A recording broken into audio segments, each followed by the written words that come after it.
Оройн мэдрэгийн үзэгчтэй MBC News мэдээллийн хөтөлбөрийн мегмар гарагийн дугаар эхлэж байна. Анхаарлаа хандуулна. Аймгийн эдийн засаг нийгмийг 2015 онд хөгжүүлэх зорилт эх оны аймгийн төсвийг баталлаа. Хөгжлийн бэрхшээлт иргэдийн оролцоо ба сэтгэл зүйн саад хэлэлцүүлэг боллоо. Коллежийн суралцагчдын тэтгэлгийн 70 мянган төгрөг 12 сарын 10-наас бууж эхэлнэ. Хүүтний улирал эхэлсэнтэй холбоотойгоор угаарцсан гихт уудлах эхэлжээ. Аймгийн нэгдсэн эмнэлгийн нүдний тасаг хэмээн ажиллаж эхэллээ. Эдгээр болон бусад мэдээллийн дэлгэрэнгүүд одоо анхаарлаа хандуулна. Энэ сарын 27, 28, 29 өдрүүдэд аймгийн засгийн хамгийн газарт эрдэнэ төлөөлөгчдийн хурлын ээлжид 8 дугаар хурал болж өнгөрсөн юм а. Тус хурлаар төлөөлөгчид үндсэн 6 асуудлыг хэрэгцэн нэг шийдэл хүрсэн. Энэ оны иргэдийн төлөөллийн хийсэн ажлын тайлан аймгийн эдийн засаг нийгмийн 2014 онд дэвшүүлсэн зорилтын биелэлтийг үнэлж дүгнээд эх оны төсвөө баталсан юм а. Иргэдийн төлөөлөгчдийн хурлыг үзэгчдэд бүрэн хэрэг хүргэсэн учраас зарим чухал шийдвэрийг тоомлон мэдээлэл бэлтгэлээ. 11-р сарын 28-ны хуралдаанаар аймгийн эдийн засаг нийгмийг 2015 онд хөгжүүлэх зорилт аймгийн 2015 оны төсвийг 61 тэрбум 972 сая 111.5 мянган төгрөгөөр баталсан билээ. Эх оны татрын орлогыг 5 тэрбум 185 сая 250 мянган төгрөг байхаар төсвийн төгсөлд тусгааруулсныг 108.3 сая төгрөгөөр нэмэгдүүлж 5 тэрбум 293 сая 550 мянган төгрөг болгосон юм а. Түүнчлэн орон нутгийн хөгжлийн сангаар хийгдэх хөрөнгө оруулалт бүтээн байгуулалтын ажлын жагсаалтыг баталсан юм.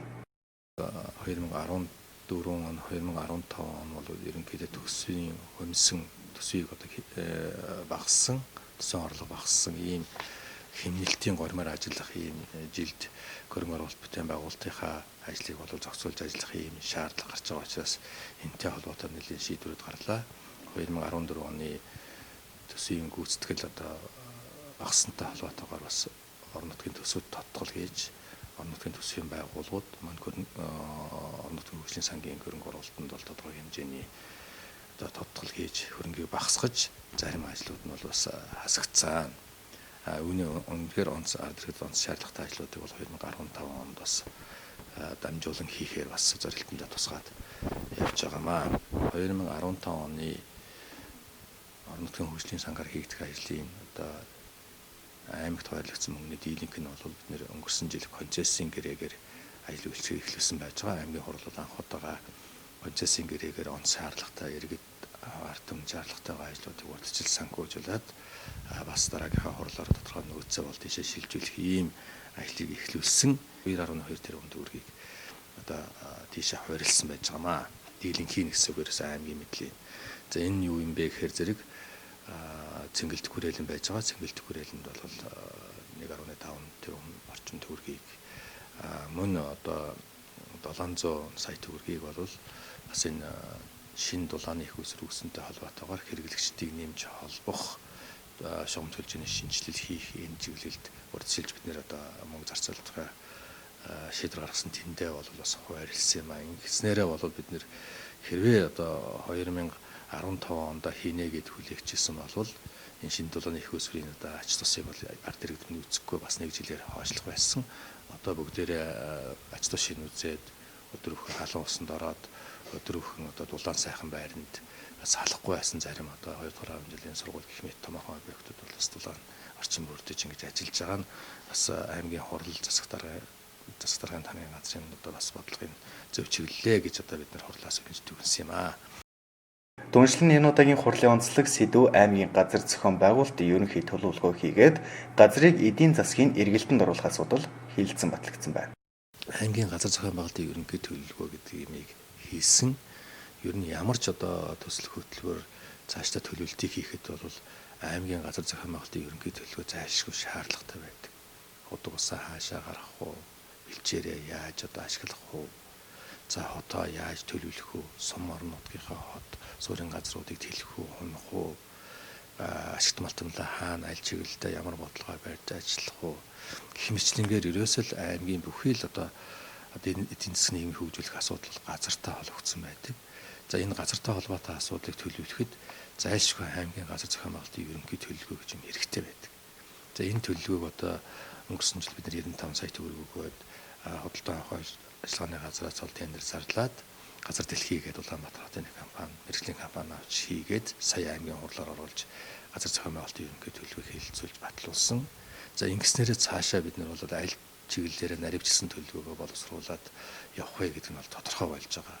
Цаашдаа бид нэр энэ хөдөө зохион чиглэл дээр, барилга хот байгуулалтынхаа чиглэлээр, ашигт малтамлынхаа чиглэлээр, за бас энэ газар тариалангийнхаа чиглэлээр ер нь ямар бодлого яаж бариул зүйтэй хаана юу хийх вэ гэдэг нь ерөнхий төлөвлөгөөр тодорсон. Энэ төлөвлөгөөгөө цаашдаа бид нар бас аймгийн хэмжээнд наривчлаад аймгийнхаа бодлого болоод явах боломжтой гэсэн ийм шийдвэрийг гаргасан.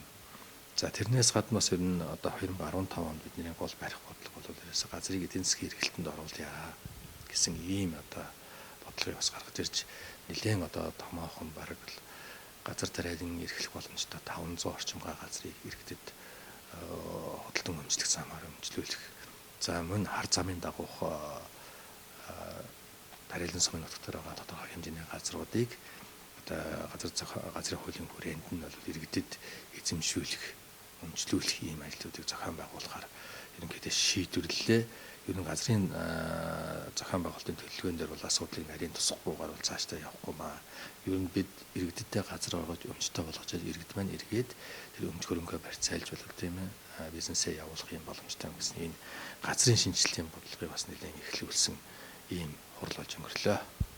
Мөн 2015 оны эдийн засаг нийгмийг хөгжүүлэх зорилтын биелэлд иргэдийн төлөөлөгчдийн хурлын ажлын тайланг аймгийн иргэдийн төлөөлөгчид хангалттай сайн гэж дүгнсэн байна.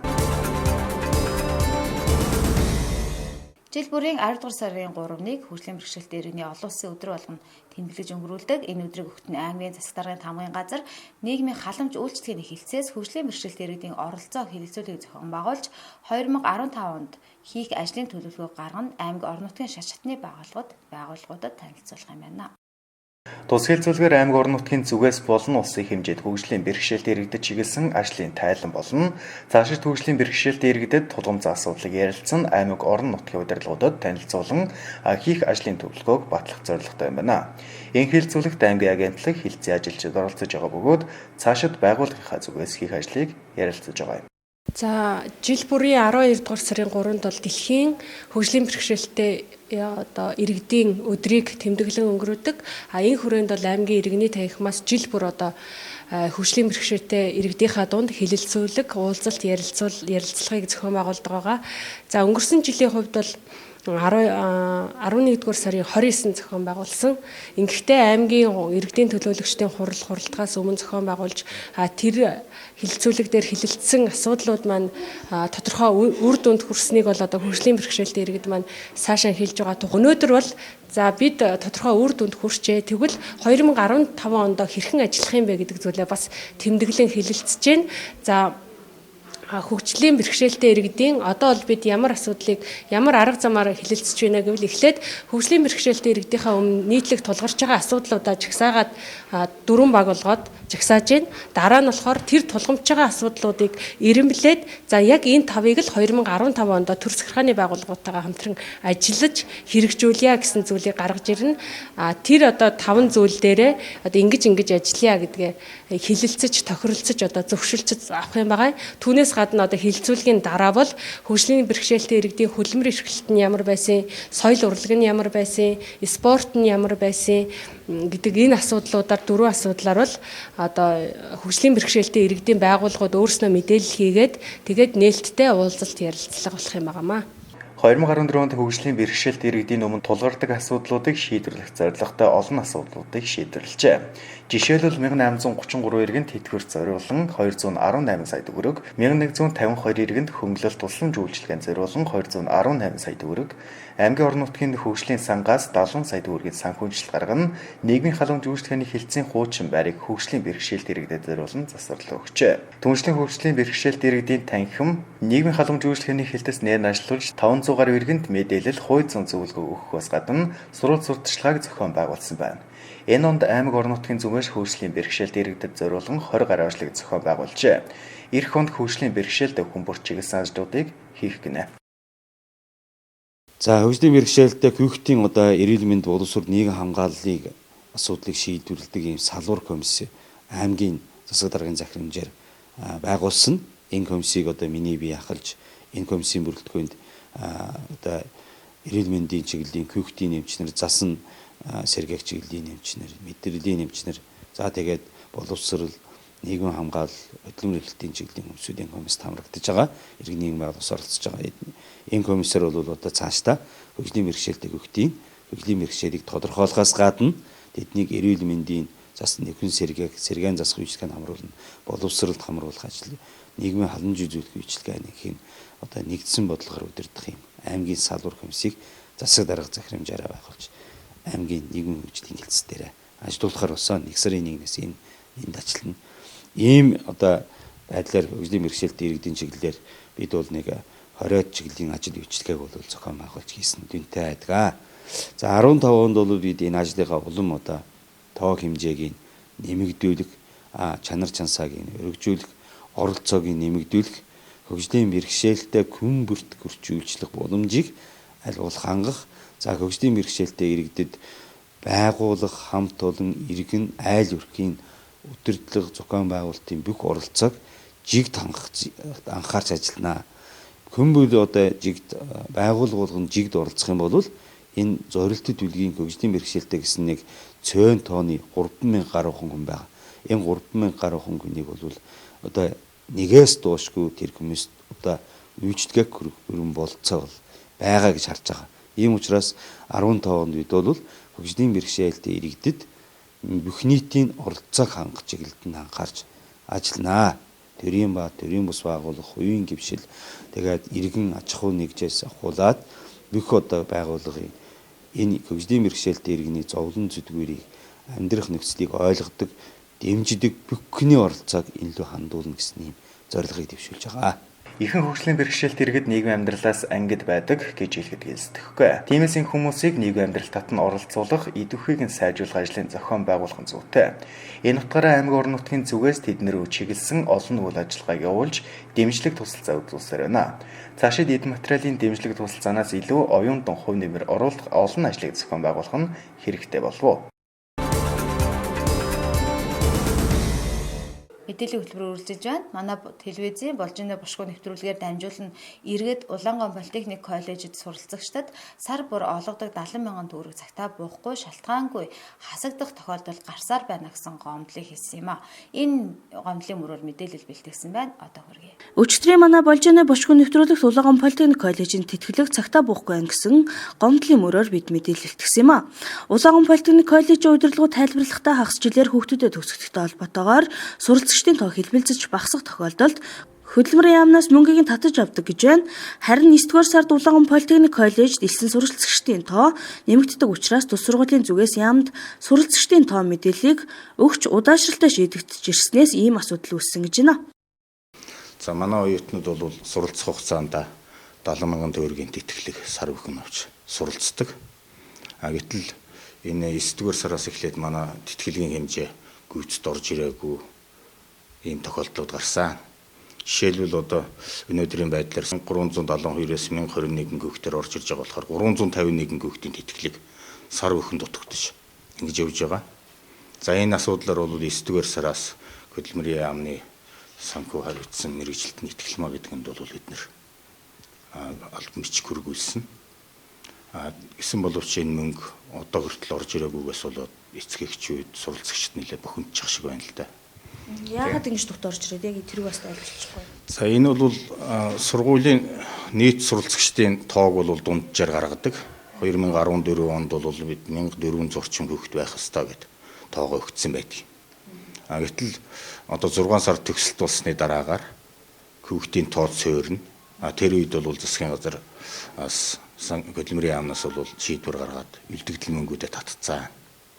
Тэгчээд эргээд 9 сард манайх эсэлт аваад хүүхдийн тоо 1372 болцсон байхад зөрүү хүүхдүүдийнхээ тоог нэмэгдэж тэтгэлэг оруулж ирээгүй ус болоод тэтгэлэг дутаад байгаа юм. Тийм учраас бид нар яасан гэхээр 9 сард бол техникийн боловсролын ангиудынхаа хүүхдүүдийн тэтгэлэг идэвхэр зогсоогоод 1021 хүүхдийн тэтгэлэг олгосон. Дахиад 10 сардаа бол 1-р ангийнхыг зогсоогоод бусд хүүхдүүдэд олох маягаар ийм байдлаар явж байгаа. Тэгэд энэ асуудал бол одоо шийдэгч байгаа. Эцэгчүүд суралцагчд нэг бүхэнд шаардлага байхгүй. Энэ 12-р сард бол нөхөд орж ирсэн. Өөрөөр хэлбэл сар бүхэн 96 сая төгрөг орж ирэх ёстой байтал 71.4 сая төгрөг орж ирдэг байна. Тэгэхээр энэ зөрүү бол сая нөхөгдөд зөрүү мөнгөд бүгд орж ирлээ. Энэ 12 дугаар сарын 10-ны дотор багтаагаад бид нэр өгдөгөө хүүхдийнхээ тэтгэлгийг бүгдийг өгнө. Одоо бол тэтгэлэг тэр хугацаанаас хойш бол нэг ингэж хоцорч олгохдохгүй байх тийм асуудал гарахгүй байхаа гэж бодож байна. Мөн тэтгэлэг нь орсон суралцагчдын мөнгөнд дутаарах асуудал гарсан гэх мэт илэрсэн. Энэ Улаанган политехник коллежийн суралцагчдын өөрсдөөсөн хамаарах асуудал гэж байна. Суралцагчид хичээл суугаагүй өвчтөд тасалсан чөлөөтэй тохиолдолд цагаар тооцсон тодорхой хэмжээний мөнгө хасагдаж явдаг гэнэ. Засгийн газрын 2007 оны 294 дээр тогтоол гэж байдаг. Энэ суралцагч тэтгэлэг олгох журам гэж баталсан энэ тогтоолоор. Тэрэн дээр бол хичээл суугаагүй тохиолдолд олгохгүй гэж заасан. Тэгээд энд бол өвчтөй, чөлөөтэй, тасалсан аль ч тохиолдолд бол олгохдохгүй. Тэгээд бид нэг цагийн хөлсийг бодоод эцгээр бол тэтгэлгийг бодоод эцгээр 480 төгрөг болж байна. Тэгээд энээрээ үржүүлээ тасалсан цагийг хасаад олгож явдаг журамтай. Ийм байгаа. Тэгээд энд бол ямар асуудал яригч чинь гэхэлэр өчигдөр бас хэлж яана л дээ манай хөвгтөрөөс огт таслаагүй байнга хичээлдээ сууж явж байгаа гэд ярьж байгаа. Тэгэхээр энэ ямар нэгэн шалтгаан байгаа. Манай суралцагчид энд ирчгээд гэрээсээ хичээлдээ явлаа гэд гараа явдаг. Энд ирчээд хичээлдээ суухгүйгээр сургууль дотор сэлгүүцээд явж байдаг янз бүрийн тохиолдолд бид нар мэдж байна. Ийм хүүхдүүд байдаг. Тэгэд эцгийнх нь бол манай хүүхэд таслаагүй сууж байгаа гэж яадаг нөхөр энд ирчээд хичээлд суухгүй байгаагаас болоод эцгийнх суралцагчдын хооронд үл ойлголцол байна уу гэж би бодож байна л дээ. Тэр шалтгаан л байгаа бах. Тэрнээс биш ямар нэгэн шалтгаагүйгээр хүүхдийн тэтгэлгийг хасна гэсэн ойлголт байхгүй. Ямар ч төрийн байгууллага явуулж байгаа үйл ажиллагаагаа иргэдэд ил тод мэдээлэх үүрэгтэй байдаг. Энэ утгаараа Улаанган политехник коллежийн зүгээс суралцагчид болон тэдний эцэг эхчүүдийг мэдээлэлээр хангадаг байх хэрэгтэй. Манай телевизийн болжооны бошгүй нэвтрүүлэг бол иргэдийн дуу хоолойг сонсож шийдвэр гаргах төвчний хүмүүст хүрэх үүрэгтэй нэвтрүүлэг. Энэ асуудал уг нэвтрүүлгээр байнга сөхөж ирсэн учраас мэдээллийг нийгмээр болгох үүрэгтэй. Тус байгууллагын өмнөөс мэдээлэл бэлтгэж хүргэсэн гэдгийг иргэд ойлгох нь зүйтэй болов уу? Аймгийн нэгдсэн эмнэлгийн яаралтай тусламжийн 103 утсан сүүлийн 3 хоногт 60 дуудлага ирснээр дийлэн хувийг угаарсан гэх дуудлага эзэлж байна. Тиймээс манай сэтгүүлч сэрэмжлүүлэг мэдээ бэлтгэсэн байна. Мөн аймгийн нэгдсэн эмнэлгийн дэргэдэх нүдний тасаг хэвийн үйл ажиллагаагаа явуулж эхэлсэн байна. Угаарын хийгдэн хүчил төрөгч нүрс төрөгч хоёрын нэгдэл буюу дутуу эсэл байдаг гэнэ. Энэ нэгдэл нь ямар нэгэн үнээр өнгөгүй байдаг учраас хүн мэдэхгүй унтах тохиолдолд олонтоо тохиолддог. Тиймээс хүүтнүүлрэл эхэлж байгаа учраас иргэдийн сонор сэрэмжгүй хайхрамжгүй байдлаас үүдэж гардаг учраас сэрэмжлүүлэг мэдээ бэлтгэлээ. Сүүлийн үед одоо өвлжөө эхлээд нэг нүрс төллөө төлстэй холбоотой тийм ээ зуухны амаа онгорхоо оргих нүрсээ дутуу шижтэл одоо сойлтоо хаах тэгээ зарим тохиолдолд энэ бүр тийм хоёр тохиолдол гарсан байгаа. Яа тэгэхээр нүүрсээ асар дуусчитал нүүрсний хог хийчгээд яндангаа нь аваад тавьчихснаас болоод тэгээд унтахаар тэндээс ч мэдээж дутуу хийсэл ялгарна шүү дээ. Тэгээд тэндээ хорцсон тохиолдол. Яагаад ингэж угаардлыг хиймэн ихтэй байгаа юм бэ гэхээр унтчих цагаараа хөвчлэн хордог. Өдрийн цагаар хүмүүс мэдээж бага зэргийн үнэр ялгарх ч юм уу тэр тохиолдолд орж гараад угаарын хийндээ хордлого бага. Харин яг шөнө унтангууд унтж байгаа учраас нэг тухайн хүн угаарсан хүн сэрч чаддгүй. Тэгээд тусламж маань нэг оройтж байна. Хөнгөн үедээ болохоор штэ чих шуугах, толгой өргөх, одоо бие махбод ингээд сулрах, дотор эвгөө өргөх, биеийн тэнцвэр алдагдах, толгой өвдөх зэрэг шин тэмдэг илэрдэг байгаа. Энэ үед бол яг угаарсан орчноосоо тухайн хүнийг гаргаж өгдөг. Хоёрдугаарт нь дүн зэрэг үед болохоор дээрх шинж тэмдэгт маань улам гүнзгийрээд хүн яг согтуу юм шиг болдог. Нүүр нь менчиж улаан, согтуу юм шиг гуйж дайх, үг яриан тийм ойлгомжгүй болох зэрэг шинж тэмдэг илэрнэ. Хүнд үед нь болохоор хүн маань ухаангүй, амьсгал зөрчсөний үйл ажиллагаа маань алдагддаг. Амьсгал нь тасалдах ч юм уу тийм зэрэг шинж тэмдэг илэрнэ. Тэгэд хүнд үед маань болохоор хамгийн одоо дуудлага очихоос өмнө ард иргэд маань бас өөртөө тусламж үзүүлээд хэрвээ тийм хүн байх юм бол тэр хүндээ төрүүлээд одоо зүрхэнд нь массаж хийх ч юм уу хэрвээ зүрх зогсож байгаа бол агаарт хардаг. Ингээд угаарцсан хүнийг шууд агаарт гадагшаа гаргангут нь ухаалдаад унждаг шүү дээ. Тэгээ энэ нь болохоор нэг шууд хүчил төрсөн орчинд гинт тэгээд огцом гарахаар ингээд ухаалдаад унждаг байхгүй юу. Тийм болохоор тэрнээс одоо нэг айлт байхгүй. Тэгээд хамгийн гол амьсгал зөрчсөн хянаж үзээд 103 дуудаад яаралтай тусламж үзүүлж эхлэх ёстой. Хамгийн гол нь тарих үүшгийг гэмтээдэг. Хэрвээ шууд хүчлөрчлөө орчинд гаргачих юм болж цэвэршүүлээд үүшг маань өөрөө цэвэршүүлээд эрүүлжүүлдэг учраас тархины цусан хангамж сайжруулах, сүтсийн ханыг бэхжүүлэх зорилгоор витамин C-ийн уусмал тэгээ пизамиг өдөрт 2-оор 7 хоног уухад бол энэ хордлогоо нь аяндаа өөрөө тайлагдаа гардаг. Угаарын хийнд хүн, хөнгөн, дунд, хүнд гэсэн зэргээр хорддог байна. Хөнгөн хүнд зэргээр хорцсон иргэдийн хувьд заавал яаралтай тусламж дуудлаггүй, тархины цусан хангамж сайжруулах юм уух хэрэгтэй гэж байна. Хүйдний улирал эхэлсэнтэй холбоотойгоор хүнсний ногоо хадгалах зорилттой зойрнууд галгаа хийдэг, агааргүй орчинд ил галгаа хийж байгаа энэ тохиолдолд сонор сэрэмжтэй байхыг анхааруулж байна. Түүнчлэн аймгийн нэгдсэн эмнэлгийн нүдний тасаг хэвийн үйл ажиллагаа явуулж эхэлсэн байна. Энэ талаарх мэдээллийг хүргье. 2014 оны 10 сард нүдний резидентийн сургалтыг төгсөөд аймгийн нэгдсэн эмнэлэгтэй ажиллахаар 2 эмч хүрэлцэн ирсэн байгаа. Өвлийн улирал эхэлж байгаатай холбоотойгоор нүдний өвчлөл гэдэг маань хамгийн нэгдүгээрт халдварт өвчин. Энэ бол нүдний ханиад маш их хэлбэг байдаг. Нүд улааж, нуугдаж, үрсдэг халдвартай ханиад байдаг. Энэ нь болохоор ихэвчлэн бага насны хүүхдүүд, цэцэрлэгийн хүүхдүүд, сургуулийн хүүхдүүд ихэвчлэн болдог. Тийм болохоор нүд улаас нь өрөвсөн, идэ нуух гарсан тохиолдолд бол яаралтай ирж үзээд хэрвээ нүдний ханиад өрөвсөн байх юм бол хичээл сургуулиас нь чөлөөлөх тийм байдлаар арга хэмжээ авах хэрэгтэй. Өөр гэх юм бол цас их орсон тохиолдол Увс аймагч цас их ордог газар шүү дээ. Дунд цагаан болдог. Тийм болохоор цас их орсон тохиолдол болохоор яард хэрэгтэй нөгөө хамгаалтын нарны шил зүгээч яг цасны гялбалтанд найрлах хүртэл. Тэгэхгүй бол нүдний өвлөг бүрхүүл гэдэг маань туяанд түлэгдээд айгүй их зовөр өгдөг, нулимс гоождаг, тордог, үрсдэг. Тэрийгөө мэдхгүйгээр хүмүүс янз бүрийн юм хэргэлдэг, нүдэд долоолох хас эхлүүлээд айгүй их хүндэрсэн тохиолдолд орж ирдэг л дээ манай дээр. Тийм болохоор хамгийн анхны авах арга хэмжээ бол цас орсон тохиолдолд хамгаалтын шилээ зүүж байгаараа гэж хэлэх байна. Тэгэхээр өөрчлөж байгаа иргэдийн дийлэнх ямар өвчлөлтөөр өвчлөж байна? Яг нүдний ямар гаж гэдэг юм. Ерөнхийдөө бол амбулаторийн үзлэг эхлээд 7 хоног хугацаанд болохоор өвчлөл харьцангуй тийм их биш.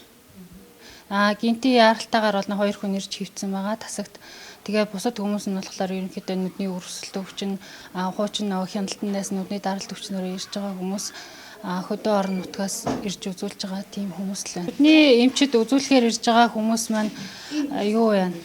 Хоол унд хорин морин янз бүрийн тийм асуудал байхгүй. Тийм болохоор очор дугаараа аваад эрүүл мэндийн дэвтрээ аваад эмнэлэгт үзүүлдэг журмаараа ярина. Болж өгөх юм бол карманда нэг удаагийн салфетиктай ирүүл зүгээр байна. Нүдний үзлэг шинжилгээ хийлгэсний дараа гараараа нухаж оролдохгүй салфетикэндээ шингээгээд хаях зорилтоор ер нь бол салфетиктай зэвэрхэн алчууртай ирж ивэл. Нүдний тасгийн хувьд цаашдаа тасралтгүй тогтмол үйл ажиллагаа явуулж эхэлсэн учраас иргэдийг өөрсдөө шалтгааллах бичиг баримттайгаар ирж үзүүлэхэд болно гэдгийг хэлж байна. Үзэгчдээ хэсэг реклам сурчлагын дараа мэдээллийн хөтөлбөрийнхаа үргэлжлэлийг хүлээн авч үзнэ.